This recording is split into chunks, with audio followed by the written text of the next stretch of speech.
आज का समाज परिवार तोड़ने में सबसे एक नंबर पर आ रहा है, लेकिन शिखर गुप्ता जैसे लोग और आलोक गुप्ता जैसे लोग मानव शिक्षा सेवा संस्थान परिवार को जोड़ने का काम कर रहे हैं। जिस परिवार को जोड़ा गया, अब वह परिवार कैसे सरवाइव करेगा, वह आगे कैसे बढ़ेगा।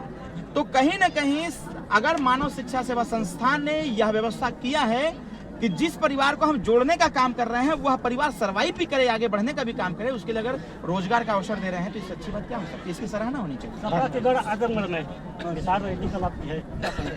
कड़ही बनाएंगे, कड़ही बनाएंगे और जो एक अभिमान है उसको तोड़ेंगे।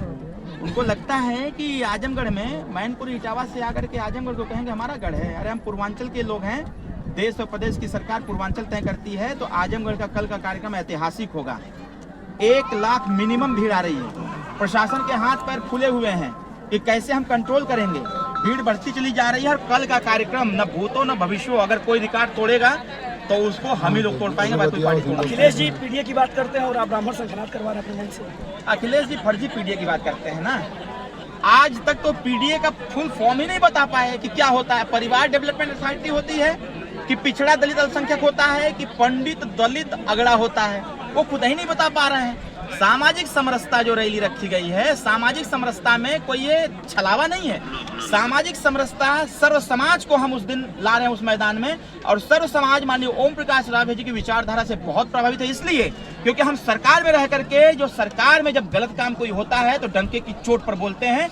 जब जब गरीबों का, युवाओं का, महिलाओं के साथ अन्याय होता है, उनके अधिकारों का हनन होता है, कोई नहीं बोलता। लेकिन ओम प्रकाश राजभर सुहेलदेव भारतीय समाज पार्टी चाप के बोलती है। शायद उसी का परिणाम यह है कि जो सामाजिक समरसता, यह जो नाम दिया गया, मैंने नहीं दिया है, यह आजमगढ़ की जनता ने दिया है कि सामाजिक समरसता रैली किया जाए। जो जातिवाद का बीज बो करके 4 बार सरकार बनाए, ऐसे लोग अगर आज समाजवादी की बात करते हैं तो हमको लगता है कि समाज के साथ छलावा होगा। कल का कार्यक्रम ऐतिहासिक होगा और हर कार्य की शुरुआत, जैसे अभी शादी का काम चल रहा था, हमारे तमाम जो साउंड लगे हैं उसमें मंत्र जाप हो रहा था, मंत्र उच्चारण हो रहा था। कौन कर रहा था? ब्राह्मण जी। तो ब्राह्मण सर्वोपरि हैं, वो सर्वश्रेष्ठ हैं, और अगर वो श्री गणेशाय कल करेंगे तो फिर जान लीजिएगा कि फिर गढ़ को हम गढ़ही बनाने का काम करेंगे। और कल 200 ब्राह्मण जो बनारस से चल करके आएंगे, आजमगढ़ के लोग हैं, वह 200 ब्राह्मण शंखनाद करेंगे। और जब 200 शंख बजेगा तो माहौल बदल जाएगा और हमारे कार्यक्रम में 10,000 ब्राह्मण आकर के आशीर्वाद देंगे माननीय नेता श्री ओम प्रकाश राजभर जी को, जनमानस को, कि यूं ही आगे ऐसे ही फलते फूलते रहिए। सामाजिक, शैक्षणिक, राजनीतिक बदलाव तभी होगा जब सर्व समाज एक साथ खड़ा होकर के हुंकार लगाएगा, तभी कुछ बदलाव आ सकता है। आपने कहा सर गढ़ को गढ़ ही बनाएंगे, तो 10 मछली है, कितनी मछली फंसा लेंगे? 10 का 10 फंसाएंगे, 10 का 10 आएगा इंडिया के पक्ष में। शिखर गुप्ता जी को एक सम्मान पूर्वक स्थिति और सम्मान भरा हुआ पद इनको प्रोवाइड कराएंगे, जिससे जब वह पद हम देंगे तो उस पद को देख करके समस्त वैश्य समाज के लोग और इनको मानने वाले लोग इसका खुलासा प्रभावित होंगे। हमारा बड़ी जिम्मेदारी मिल सकती है शिखर गुप्ता जी। 100% बड़ी जिम्मेदारी मिल सकती है कल, ऐसा मैं कह सकता हूँ। यूजीसी का विरोध हो रहा है, समर समाज के लोग कर रहे हैं, उसको लेके क्या कहना है यूजीसी? मेरा स्पष्ट स्टैंड रहा है। यूजीसी बिल जिस दिन आया था उसके दूसरे दिन ही मेरा स्टेटमेंट था।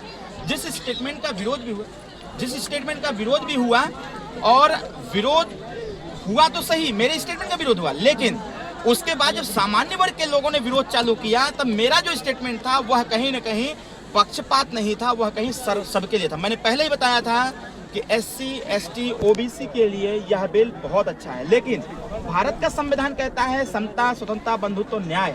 तो हम एक वर्ग को, एक ऐसे समाज को हम दुखी करके हम कोई भी बिल लागू नहीं कर सकते। भारत का संविधान इसकी गवाही भी नहीं देता है।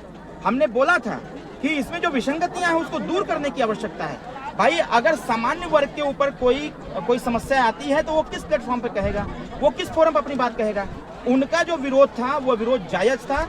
उनके विरोध को देखते हुए सरकार बैकफुट पे हुई, कोर्ट इंटरफेयर किया और कोर्ट ने एक टाइम दिया है और टाइम दे करके इसका निर्णय लेगा। लेकिन मैं फिर कहता हूं, यूजीसी बिल जो आई है वह पक्षपात पूर्वक रही है, इसलिए इसको समान रूप देने के लिए जो सामान्य वर्ग की डिमांड थी उसको पूरा करने की आवश्यकता है।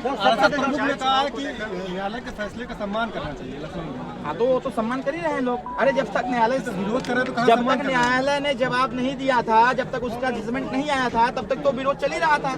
हर जनपद में हो रहा था, पूरे देश में हो रहा था। लेकिन जैसे ही कोर्ट का निर्णय आया, सारे प्रोटेस्ट खत्म हो गए, सभी लोग न्यायालय के ऊपर विश्वास किए। अब विश्वास न्यायालय पर है, अब भाई अंतिम दरवाजा तो वही है। तो अंतिम दरवाजा ने अगर कह दिया तो सारे लोग शांत हैं, साइलेंट हैं। आप सरकार जी पंचायती राज विभाग के मंत्री हैं, पंचायत चुनाव को लेकर के बहुत सारी अटकलें हो रही हैं, क्या लग रहा है पंचायत चुनाव अपने टाइम पर होगा या फिर 2027 के बाद? नहीं, 27 के बाद का तो प्रश्न नहीं खड़ा होता है। पंचायत चुनाव अपने नियत समय से 1 से 2 महीने आगे जा सकता है। एसआईआर प्रक्रिया जो चल रही है, आयोग और सरकार का यह मानना यह है कि एसआईआर प्रक्रिया संपन्न होने के बाद जो वोटर लिस्ट आएगी उसी वोटर लिस्ट से चुनाव होगा। क्योंकि हमारी पार्टी का एक एजेंडा था, जिस प्रकार से 1 नेशन 1 इलेक्शन की बात हम लोग कहते थे, उसी प्रकार से 1 नेशन 1 इलेक्शन और 1 एजुकेशन की बात करते थे। और इसके साथ साथ मेरे पार्टी के एजेंडे में एक और एजेंडा था कि जब चुनाव प्रक्रिया एक है तो फिर विधानसभा का चुनाव, लोकसभा का चुनाव, त्रिस्तरीय पंचायत चुनाव में वोटर लिस्ट क्यों बदल जाता है। तो हम लोगों का कहना यह था कि जब चुनाव प्रक्रिया एक है तो एक वोटर लिस्ट से चुनाव हो।